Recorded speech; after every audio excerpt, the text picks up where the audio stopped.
have a very, very rare... Oh, I just got really dizzy. That's one of the symptoms from CHS.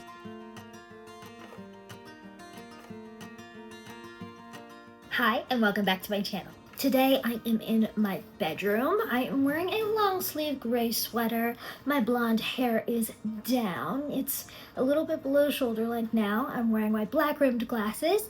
I have a green comforter on the bed. Champy is also behind me. He decided he wanted to be in today's video. So today, the day I'm filming this, is Rare Disease Day. And I don't know if you've noticed, but I have a rare disease. Although it's not going to be Rare Disease Day when you're watching this or when this video is released, I still think it's a good idea to talk about it because, you know, the more you know. So today we're going to be talking about the misconceptions about Conradi-Hünermann Syndrome, which is the syndrome that I have. So in case you don't know what Conradi-Hünermann Syndrome is, it is a type of dwarfism. For me, it affects my entire body. So I am significantly shorter. I am 4 feet and 3 inches tall, hence the reason my podcast is called The View from 4 feet and 3 inches. But it doesn't only affect my height, so it affects everything in my body. I'm blind in my right eye, I'm deaf in my left ear. The entire right side of my body, including my lung, is about 5 inches shorter than my left side. I have kyphoscoliosis, which means my spine bends on 2 different planes. So it bends in an S shape and it bends in a C shape. I know, it's super fun. So I've had 41 spine surgeries, 43 surgeries altogether, 41 surgeries on my spine, and then 2 surgeries on my eye.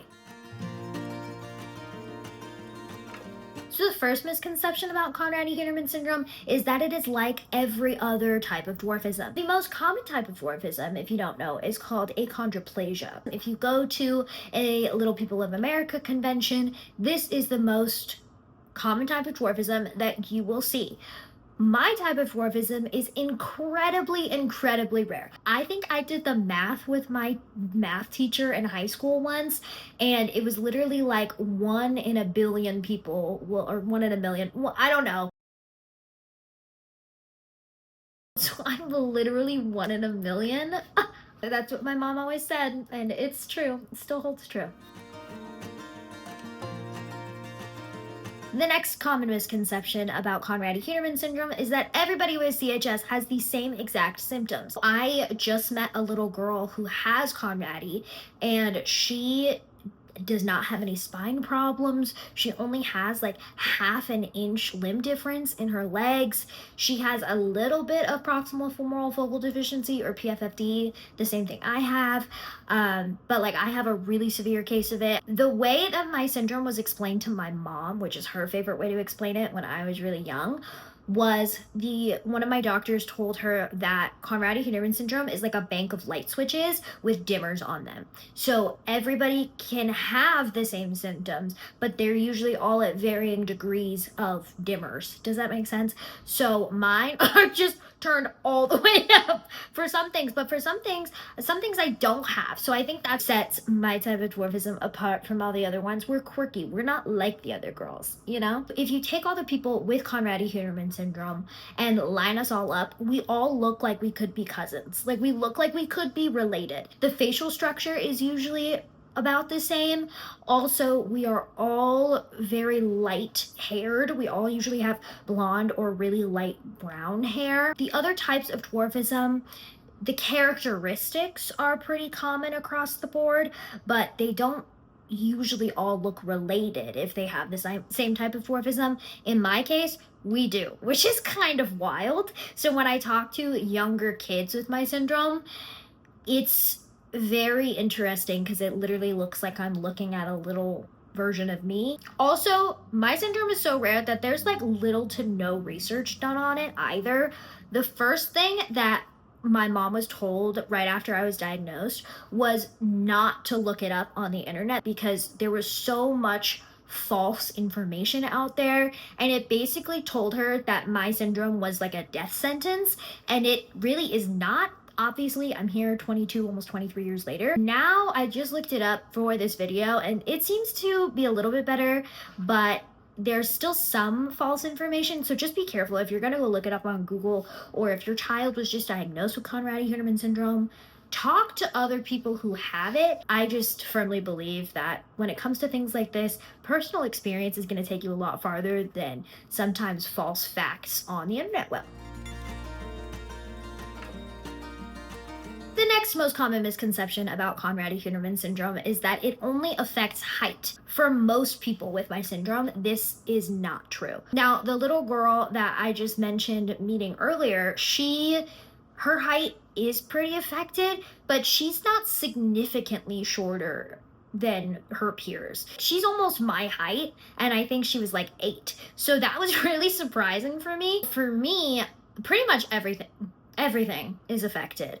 I not only have my height affected, but also my spine is majorly affected. My limbs are affected, my sight and my hearing. I was born with a cataract in my right eye that was caught too late. So by the time they caught it, my vision was already stunted because my vision didn't fully develop like it would have without the cataract. Then they went in to do surgery, and there was some surgical complications which made me fully blind out of my right eye. So I only have light and dark perception. I am more prone to getting things like glaucoma. Right now I have a very small cataract in my left eye that I've had forever, pretty much since they caught the cataract in my right eye, but it hasn't grown really at all, so it's not really concerning. My inner ear on my left side, so here's your eardrum. There are 2 bones that surround those kind of vibrate. So here's your eardrum, and there are 2 bones on either side of your eardrum. I don't really know how to explain it. Those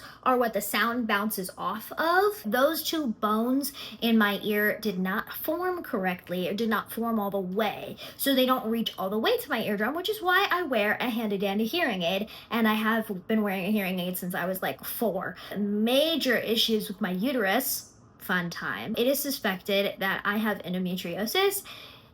They can't confirm that because in order to confirm that, they need to do surgery, and there is no reason to do surgery, nor do I really want to do surgery if we don't have to. Because again, I've had 43 of those. I don't really need any more. I say that I have endometriosis because I literally fit like 7 out of the 8 boxes. So my internal organs are affected. My joints are majorly affected. Your hip is supposed to be like this with a ball and socket. This is the way your joint is formed. Mine is kind of half formed, and both of these parts are away from each other. They're not touching each other, which is why I have so much pain, because I don't actually have a joint. I'll probably have to deal with arthritis later on. I'm pretty sure I have beginning stages of arthritis in some places, but I'm not willing to go to the doctor for that because, as you can imagine, I've been to too many doctors in my life, and right now I'm at a pretty good spot, so I don't want to go back right this second. The next most common misconception about my syndrome is that it doesn't cause pain. People think that when you have dwarfism, you're just short and you're not in pain. For me, this could not be farther from the truth.